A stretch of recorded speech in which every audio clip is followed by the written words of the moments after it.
Imagine करिए, शाम का वक्त है, आप ऑफिस से थके हुए घर वापस जा रहे हैं, सर तेज दर्द से फट रहा है क्योंकि ऑफिस में वर्क प्रेशर बहुत ज्यादा था। आप घर पहुंचते हो, घर में एक छोटे बच्चे को फीवर भी है, तो आप उन केसेस में क्या करते हो? सिंपल, घर के फर्स्ट एड बॉक्स को लेते हो, उनमें से एक पैरासिटामोल निकालते हो और खा लेते हो और उस बच्चे को भी एक टैबलेट खिला देते हो। फिर वेट करते हो कि 15 मिनट में हमें रिलीफ मिल जाएगा। लेकिन क्या हो अगर मैं कहूं कि वो पैरासिटामोल नकली थी, उसमें चॉक पाउडर भरा हुआ था, या फिर वो सस्ते जहरीले केमिकल से भरी हुई थी। आप तो बुखार उतरने का वेट करोगे, लेकिन वो अंदर ही अंदर किडनी को फेल कर रही होगी।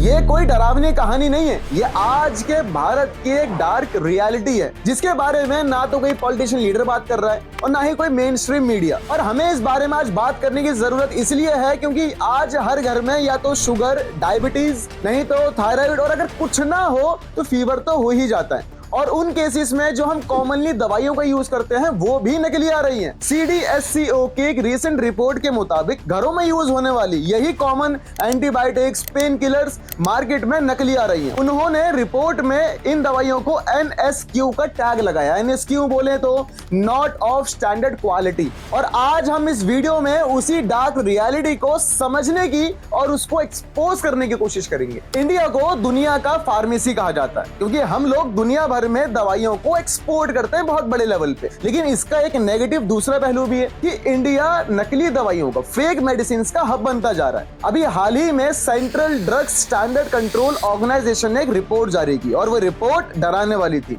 क्योंकि उसमें दिसंबर 2025 और जनवरी 2026 के बीच में 50 कॉमनली यूज होने वाली मेडिसिन क्वालिटी टेस्ट में फेल हो गई और उनको नॉट ऑफ स्टैंडर्ड क्वालिटी की कैटेगरी में रखा गया। और इनमें कोई ऐसी वैसी दवाइयां नहीं है, इनमें पैरासिटामोल जो कि भारत में सबसे ज्यादा यूज होती है, टेलमिसार्टन जो कि बीपी कंट्रोल करने के लिए यूज होती है, पेन डी जो कि गैस के लिए कंट्रोल करने के लिए यूज होती है, कैल्शियम सप्लीमेंट्स और यहां तक कि एंटीबायोटिक्स भी। सोचिए, आप कोई इन्फेक्शन ठीक करने के लिए एंटीबायोटिक्स ले रहे हैं, वो अंदर जाके काम ही नहीं कर रही है, उल्टा वो उस पर नेगेटिव इंपैक्ट डाल रही है क्योंकि वो एंटीबायोटिक थी ही नहीं, या तो वो चौक का पाउडर था या फिर वो सस्ते जहरीले केमिकल पाउडर्स। अब कुछ रिसेंट एग्जांपल्स की बात करते हैं। अभी कुछ महीने पहले तेलंगाना और हिमाचल प्रदेश में रेड्स हुई, उनमें नकली दवाइयों का ऐसा जखीरा मिला कि देख के दिमाग घूम जाए। बड़ी बड़ी कंपनीज जैसे कि सन फार्मा, ग्लेनमार्क, अल्केम, जब इनसे पूछा गया कि आपकी दवाइयां क्वालिटी टेस्ट में फेल क्यों हो रही है, तो पता इन्होंने क्या बोला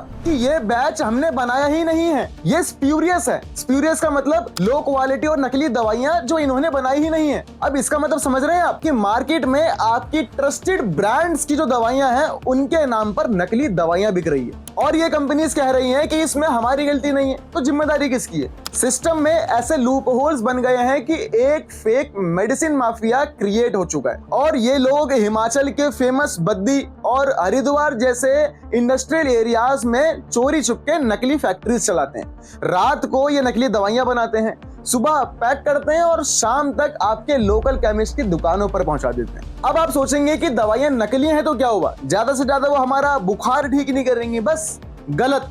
फेक मेडिसिन दो टाइप की होती है। पहली तो होती है जीरो एक्टिव इंग्रेडिएंट्स, मतलब जो हमें दवाई में सॉल्ट चाहिए वो सॉल्ट उसमें होते ही नहीं है, उसमें या तो चॉक का पाउडर होगा या स्टार्च का पाउडर होगा। अब इमेजिन करके देखो कि किसी पेशेंट को हार्ट अटैक आया है या उसका बीपी एकदम से बहुत ज्यादा बढ़ चुका है, तो ऐसे केसेस में उसको टैबलेट्स दी जाती हैं कि कैसे भी थोड़ी देर में वो चीज कंट्रोल हो जाए, लेकिन उस पेशेंट की जान जा सकती है क्योंकि जो एक्टिव सॉल्ट हमें चाहिए वो उसके अंदर प्रेजेंट ही नहीं है। और दूसरी टाइप की फेक मेडिसिन होती है टॉक्सिक इंग्रेडिएंट्स, मतलब उनमें सस्ते और पॉइजनस केमिकल्स यूज किए जाते हैं जो लॉन्ग टर्म में हमें ठीक करने के बजाय हमारे लिवर और किडनी को परमानेंट डैमेज कर रही है। याद है ना कुछ साल पहले कि कैसे इंडियन कफ सिरप्स की वजह से अब्रॉड में बच्चों की डेथ हुई थी। ये एग्जांपल है कि कैसे जब क्वालिटी कंट्रोल नहीं होती तो कॉमन कफ सिरप से भी पेशेंट की जान जा सकती है। हमें लगता है कि हम इन दवाइयों से ठीक हो रहे हैं, लेकिन आज के टाइम वो स्लो पॉइजन बन चुके हैं। अब सवाल यह है कि जब मार्केट में इतनी फेक मेडिसिन फैल गई हैं तो हम एज अ कॉमन सिटीजन क्या दवाई लेना छोड़ दें? नहीं।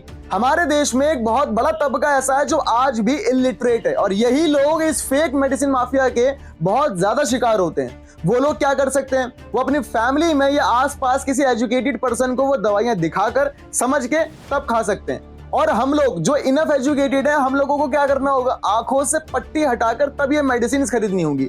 आज गवर्नमेंट ने टॉप 300 ब्रांड्स के लिए बारकोड और क्यूआर कोड मैंडेटरी कर दिया है। तो सबसे पहली चीज, हम जब भी दवाई खरीदें तो मेडिसिन को पलटकर उसका बारकोड स्कैन करें, उसकी मैन्युफैक्चरिंग डिटेल्स को मेडिसिन पर लेबल्ड मैन्युफैक्चरिंग डिटेल से मैच करें। अगर वो मैच नहीं कर रही है, गलत डिटेल्स दिखा रही है, तो इट मींस वो फेक दवाई हो सकती है। एंड सेकेंडली, और जो कि बहुत इंपॉर्टेंट है, जब भी हम कोई दवाई लेते हैं तो उसका बिल जरूर लें, क्योंकि जितने भी फेक मेडिसिन माफियाज हैं ये बिना बिल के अपना माल बेचते हैं। और थर्ड और मोस्ट इंपॉर्टेंट थिंग इज कि जब भी हम दवाई लें तो वेल लाइसेंस्ड और एक ऑथराइज्ड फार्मेसी से लें, ट्रस्टेड हो, जो कि किसी सड़क किनारे और अनऑथराइज्ड दुकान से लेना अवॉइड करें। इन सिंपल और छोटे स्टेप्स से हम 100% तो नहीं कह सकते, लेकिन काफी हद तक इन फेक मेडिसिन माफियाज के ट्रैप में आने से बच सकते हैं। करप्शन हर जगह बुरा है, चाहे वो पॉलिटिक्स में हो या किसी सड़क को बनाने में, लेकिन जब यही करप्शन दवाइयों में, मेडिसिन में घुस जाता है तो वो एक मास मर्डर बन जाता है। कैसे? आसपास सुनने को मिल जाता है कि उसकी किडनी फेल हो गई, उसका लिवर परमानेंटली डैमेज हो गया, उसने आज तक कभी अल्कोहल ड्रिंक भी नहीं किया, तो उसका रीजन क्या है पता नहीं, लेकिन उसका रीजन यही फेक मेडिसिन होते हैं। ये फेक मेडिसिन माफिया हमारे बुजुर्गों की, हमारे बच्चों की लाइफ के साथ खेल रहे हैं। और कोई बड़ा यूट्यूब चैनल या किसी बड़े न्यूज चैनल से आप उम्मीद मत करना कि इन टॉपिक्स पे वो बात करें, क्योंकि ये फार्मा कंपनीज उनको मोटा एड रेवेन्यू देता है। तो ये हमारी और आपकी जिम्मेदारी है इन टॉपिक्स को अवेयरनेस के लिए फैलाने का। मैंने तो अपनी जिम्मेदारी पूरी की इस वीडियो के थ्रू, अब ये आपकी जिम्मेदारी है शेयर करना, ताकि नेक्स्ट टाइम जब आपका कोई फैमिली मेंबर या दोस्त वो पैरासिटामोल लेने जाए तो वो आंखों पर पट्टी बांध के नहीं, एक्टिवली कॉन्शियस होकर उस दवाई को खरीदे। तो मिलते हैं नेक्स्ट वीडियो में एक ऐसे ही इंपॉर्टेंट और इंटरेस्टिंग टॉपिक के साथ। जब तक के लिए थैंक यू सो मच।